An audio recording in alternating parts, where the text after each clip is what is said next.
Le silence de l'appartement du 16e arrondissement était une offense. Dehors, Paris scintillait, une promesse de vie et de joie, qui ne parvenait pas à franchir les hautes fenêtres haussmanniennes. À l'intérieur, la seule chaleur provenait des plats disposés sur la longue table en chêne. Un bœuf bourguignon mijoté pendant des heures, un gratin dauphinois doré à la perfection, une tarte tatin dont le parfum de caramel et de pommes emplissait l'air. Chaque assiette en porcelaine de Limoges, chaque verre en cristal, chaque couvert en argent, avait été placé avec un soin maniaque. La table était un chef-d'œuvre de dévotion, un banquet dressé pour un roi. Mais les chaises restaient désespérément vides, et le silence pesant transformait cette scène d'amour en un mausolée de l'attente, un témoignage glacial d'une absence qui criait plus fort que n'importe quel mot. Chloé Moreau était assise sur le bord d'un fauteuil design, son corps rigide contrastant avec la fluidité de sa robe de soie. À 25 ans, elle avait l'apparence de la réussite. Une architecte talentueuse, une élégance parisienne innée, une indépendance financière enviable. Mais ce soir, tout cela n'était qu'une façade fragile. Ses yeux, habituellement vifs et intelligents, étaient fixés sur l'écran noir de son téléphone posé sur la table basse. Elle l'avait appelé des dizaines de fois. Chaque sonnerie qui était perdue dans le vide avait été un petit coup de poignard dans son cœur. L'espoir était étiolé lentement, remplacé par une angoisse froide et familière. Le banquet surprise pour Alexandre n'était pas seulement un dîner, c'était un test, une supplique silencieuse pour une validation qu'elle n'obtenait jamais vraiment, une tentative désespérée de prouver qu'elle était digne de l'amour qu'elle donnait si généreusement. Les heures s'étaient écoulées, étirées par le tic-tac d'une horloge murale qui semblait se moquer d'elle. La certitude était installée, brutale et sans appel. Il ne viendrait pas. Une larme solitaire a tracé un sillon sur son maquillage impeccable, puis une autre. Bientôt, un sanglot a secoué ses épaules. La colère a surgi, violente et salvatrice. Une vague brûlante qui a submergé la douleur. D'un geste rageur, elle s'est levée. Ce festin, ce symbole de son humiliation, devait disparaître. Elle a attrapé de grands sacs poubelles dans la cuisine et a commencé à tout jeter dedans, sans ménagement. Le bruit de la nourriture somptueuse écrasant au fond du plastique était assourdissant. Était le son de son cœur qui se brisait, de ses espoirs qui se fracassaient contre le mur de l'indifférence. Le premier sac était lourd, rempli du poids de son chagrin. Elle l'a traîné hors de l'appartement. Elle descendu les escaliers de service, sans même mettre un manteau, et est sortie dans le froid mordant de la nuit parisienne. L'air glacial a fouetté son visage en larmes alors qu'elle se dirigeait vers la poubelle de l'immeuble. C'est là qu'elle l'a vu. Un homme âgé, assis sur le trottoir, recroquevillé sur lui-même pour se protéger du vent. Ses vêtements étaient usés, mais son visage portait une dignité tranquille. L'arôme du bœuf bourguignon s'est échappé du sac et le regard de l'homme s'est brièvement posé dessus. Il n'y avait pas de pitié dans ses yeux, juste une faim simple, une nécessité pure et silencieuse. À cet instant, la douleur égocentrique de Chloé lui a paru obscène. C'est pour donner une voix à ces moments de bascule, à ces injustices silencieuses qui transforment une vie que nous continuons de raconter. Si cette histoire vous touche, abonnez-vous pour nous aider à en partager d'autres. Sans un mot, elle aida le vieil homme à se relever. Ses articulations semblaient rouillées par le froid et l'immobilité, mais il se laissa guider avec une confiance déconcertante. Ils franchirent le lourd portail de l'immeuble, traversèrent la cour intérieure pavée et silencieuse, puis montèrent dans l'ascenseur capitonné. Le contraste entre le trottoir glacial et la chaleur feutrée de l'appartement était saisissant. L'homme, qui n'avait pas encore prononcé un mot, regarda la table dressée avec une admiration muette. Ses yeux parcourant la scène, non pas avec l'avidité d'un affamé, mais avec l'étonnement d'un invité inattendu. Chloé sentit le poids de son propre chagrin s'alléger, remplacé par une responsabilité simple et claire, honorer cet homme qui, par sa seule présence, venait de sauver son festin de la poubelle et son cœur du désespoir total. Elle l'installa à la place d'honneur, celle qu'elle avait réservée à Alexandre, à la tête de la longue table en chêne. Avec des gestes lents et délibérés, elle lui servit une généreuse portion de bœuf bourguignon, la vapeur parfumée s'élevant de l'assiette en porcelaine. Elle ajouta une cuillère de gratin dauphinois, sa croûte dorée craquant légèrement sous la pression. Elle lui versa un verre de vin rouge, le même grand cru qu'elle avait choisi avec tant de soin des heures plus tôt. Pendant tout ce temps, ses larmes avaient cessé de couler. Sa rage était dissipée. Il ne restait qu'une étrange sérénité, un calme presque cérémoniel. En nourrissant cet inconnu, elle accomplissait un rituel de réparation, transformant un symbole d'humiliation en un acte de pure et simple humanité. Le silence initial fut rompu, non par des mots, mais par le son discret des couverts sur la porcelaine. L'homme mangeait lentement, savourant chaque bouchée avec une gratitude silencieuse. Finalement, Chloé osa briser le silence. « Comment vous appelez-vous, monsieur ?» Sa voix était douce, presque un murmure. « Jean-Pierre Dubois », répondit-il, sa propre voix rauque par manque d'usage. Au fil du repas, il se raconta par bribes. Il avait été libraire près de Saint-Germain-des-Prés, un métier qu'il aimait plus que tout. Il parla de sa femme, Élise, décédée des années auparavant, et de leur petite vie simple mais heureuse. Il n'y avait aucune plainte dans son récit, seulement la nostalgie d'un monde qui n'existait plus. Chloé écoutait, absorbant chaque mot, se sentant plus connectée à cet homme en 1 heure qu'elle ne l'avait été avec Alexandre depuis des mois. Le lendemain matin, une lumière grise filtrait à travers les grandes fenêtres. Chloé était endormie sur le canapé, enveloppée dans un plaid. Monsieur Dubois dormait dans la chambre d'amis, un havre de paix qu'elle utilisait rarement. En se réveillant, elle ne ressentit pas l'angoisse habituelle, mais une sorte de clarté.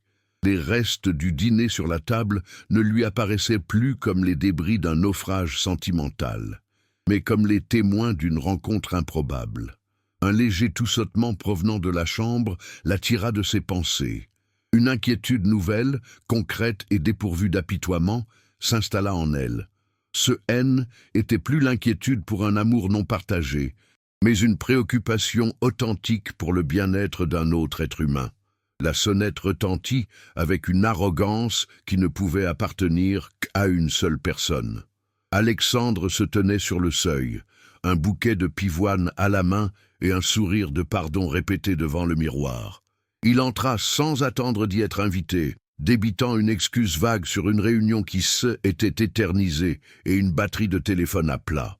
Ses yeux balayèrent la pièce, s'arrêtant sur les 2 assiettes et les 2 verres sur la table. « Alors, on fait la fête sans moi ?» demanda-t-il avec un clin d'œil qui se voulait charmeur mais qui sonnait faux.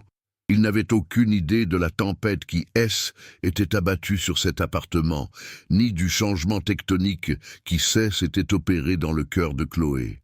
Avec un calme qui la surprit elle-même, Chloé lui raconta la soirée. Elle lui décrivit l'attente, la douleur, puis la rencontre avec Monsieur Dubois.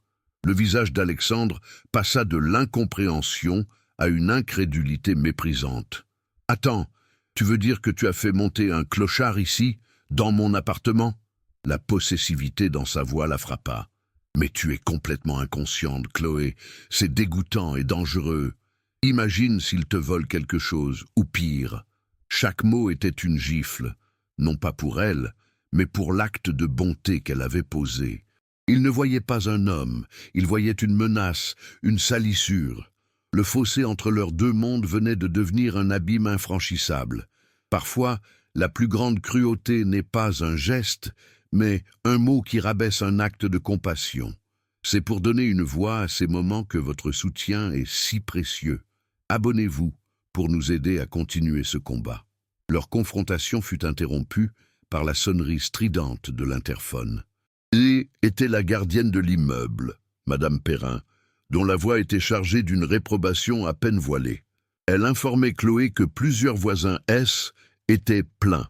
Ils avaient vu un individu suspect entrer avec elle la veille au soir et s'inquiétaient pour la sécurité et le standing de l'immeuble.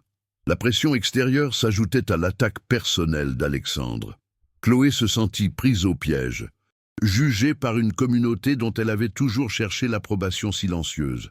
Mais au lieu de s'excuser, elle sentit une flamme de défi s'allumer en elle. « Cet individu est mon invité, Madame Perrin, » répondit-elle, sa voix plus ferme qu'elle ne l'aurait cru possible.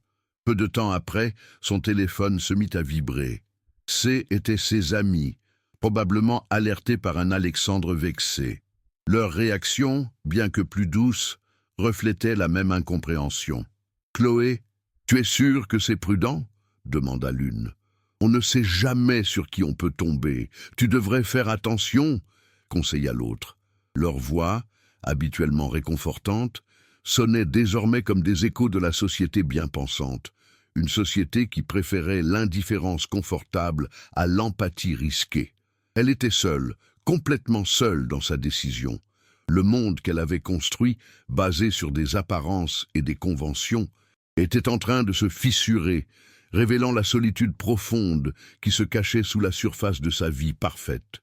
Au milieu de ce tumulte émotionnel, la toux de M. Dubois devint plus rauque, plus persistante. En allant le voir, Chloé le trouva assis sur le bord du lit, le front perlé de sueur malgré le frais matinal. Il semblait affaibli. Sa respiration était courte. La réalité de sa situation la frappa avec une force nouvelle. Il n'était pas un concept, ni un symbole de sa propre rébellion. C'était un homme âgé et malade qui avait besoin d'aide. À cet instant, les critiques d'Alexandre, les plaintes des voisins et les inquiétudes de ses amis perdirent toute leur importance. Une seule chose comptait, prendre soin de Jean-Pierre. C était un tournant. Elle mettait de côté sa propre douleur pour se consacrer entièrement à celle d'un autre. Il existe un instant précis où l'on choisit l'empathie plutôt que la peur.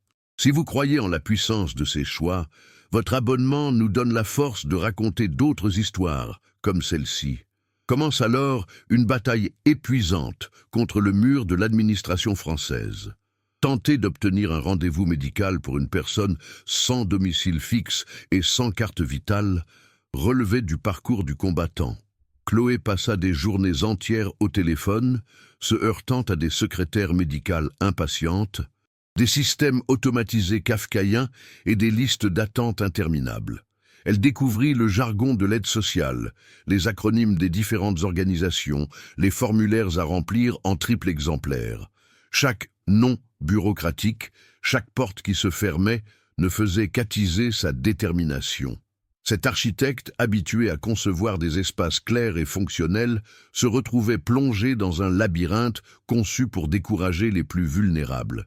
Durant ces jours de lutte et d'attente, leur lien se renforça d'une manière inattendue.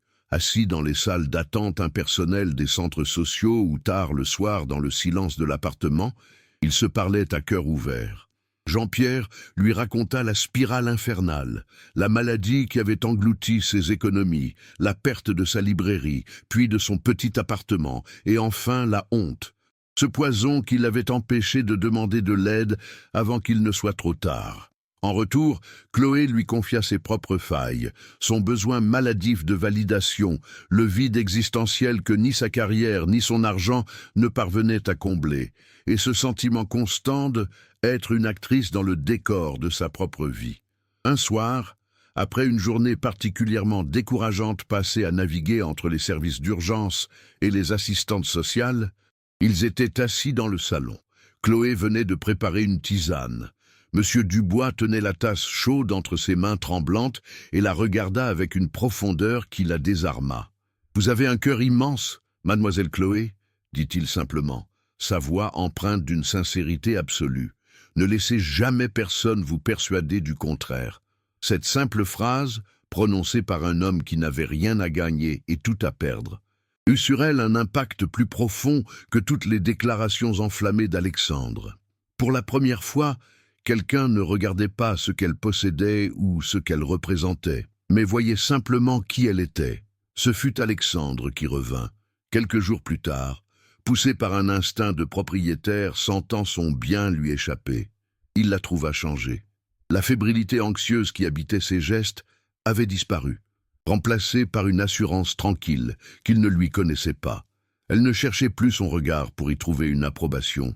Elle le regardait simplement, comme on observe un paysage familier, devenu soudain étranger. Cette nouvelle distance l'effraya plus que n'importe quel reproche. Il comprit qu'il la perdait, non pas au profit d'un autre homme, mais d'une version d'elle-même qu'il ne pouvait ni comprendre ni contrôler. Dans un dernier effort pour la ramener dans le giron de leur vie d'avant, il décida de jouer sa carte maîtresse, convaincu que le faste et la promesse d'un avenir conventionnel suffiraient à éteindre cette étrange flamme d'indépendance. Il choisit le soir, dans le salon qu'il avait aidé à décorer, un espace qui était censé être le théâtre de leur bonheur partagé. Il mit un genou à terre, un geste théâtral qui semblait déplacé dans la nouvelle atmosphère de l'appartement. De sa poche, il sortit un écrin de velours noir qui s'ouvrit sur un diamant de 10 000 €. La pierre scintillait sous la lumière tamisée, projetant des éclats froids sur les murs. Il se lança dans un monologue passionné, une litanie de promesses sur les voyages, les succès, la vie parfaite qui les attendait. Il parla de construire un empire ensemble, de être le couple que tout le monde admire. Ces mots étaient un catalogue de clichés romantiques, mais Chloé n'entendait que le bruit de chaînes dorées qu'on lui tendait. Il termina sa tirade par la question fatidique. « Chloé Moreau, veux-tu épouser ?» Le souffle court, certain de sa victoire. Le silence qui suivit fut long et profond. Chloé ne regardait pas la bague, mais le visage suppliant d'Alexandre. Pour la première fois, elle ne voyait plus l'homme qu'elle avait désespérément cherché à aimer, mais un étranger effrayé par le vide de sa propre existence. Sa voix, quand elle parla enfin, était douce mais d'une fermeté inébranlable. « Non, Alexandre !» Ce simple mot, prononcé sans haine ni regret, sembla absorber tout l'oxygène de la pièce. Il la regarda, incrédule, attendant la suite, une explication, une crise de larmes. Mais elle resta calme. Elle lui expliqua que ce diamant, si brillant et si cher, ne pouvait plus combler le vide qu'elle avait ressenti. Elle avait découvert une autre forme de richesse, une valeur qui ne se mesurait pas en carats ou en euros. Elle prit une profonde inspiration, non pas pour se donner du courage, mais pour formuler la vérité qui s'était cristallisée en elle.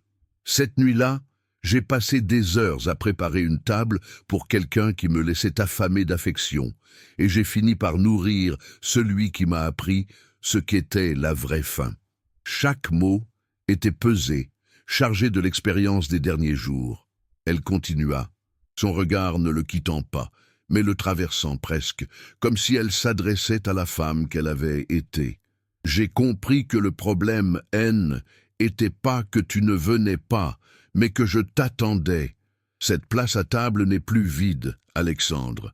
Je l'ai remplie, pas avec quelqu'un d'autre, mais avec moi-même. » Était sa déclaration d'indépendance, la fin de sa propre famine émotionnelle. La stupeur d'Alexandre se mua en une colère froide et méprisante. Il se releva brusquement, elle écrin toujours à la main. Il ne comprenait pas.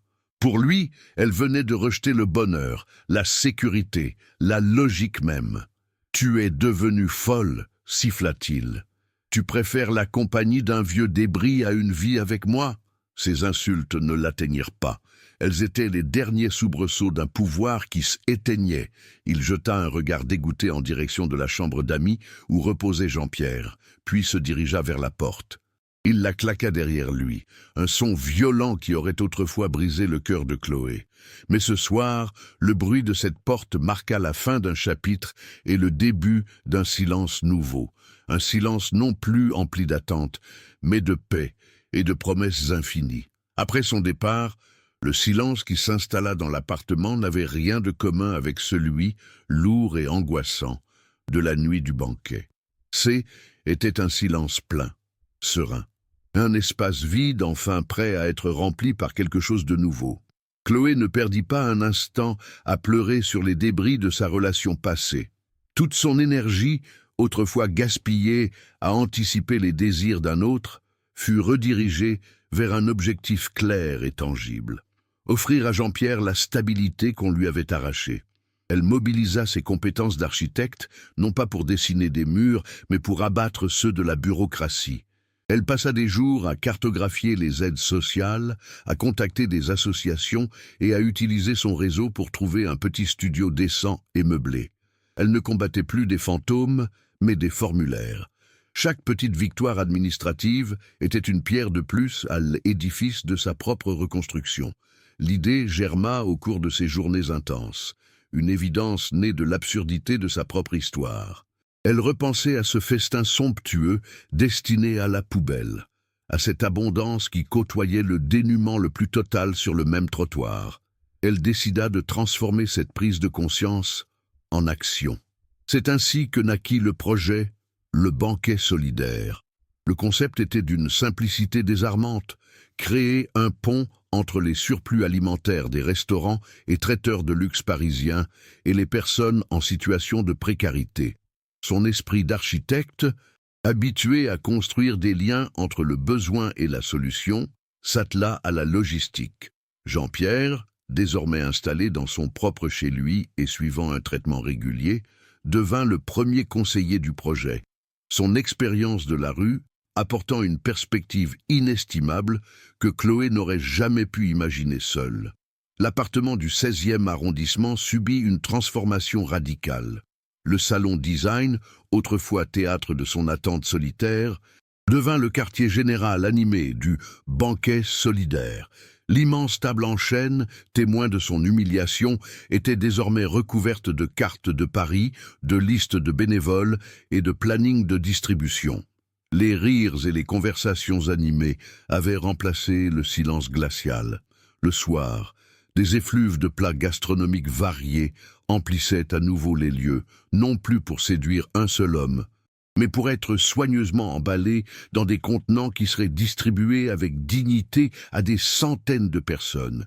Jean-Pierre y passait ses après-midi, non plus comme un invité fragile, mais comme un pilier de l'organisation, accueillant les nouveaux bénévoles avec la sagesse tranquille de celui qui a connu les deux côtés du miroir. Chloé avait enfin trouvé sa place. Elle était plus l'architecte d'espaces vides, mais la bâtisseuse d'une communauté.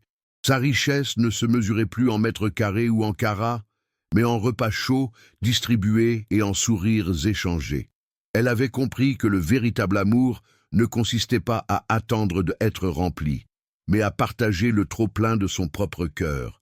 Elle avait guéri sa propre faim en nourrissant les autres, transformant le poison de son humiliation en un antidote pour elle-même et pour sa ville.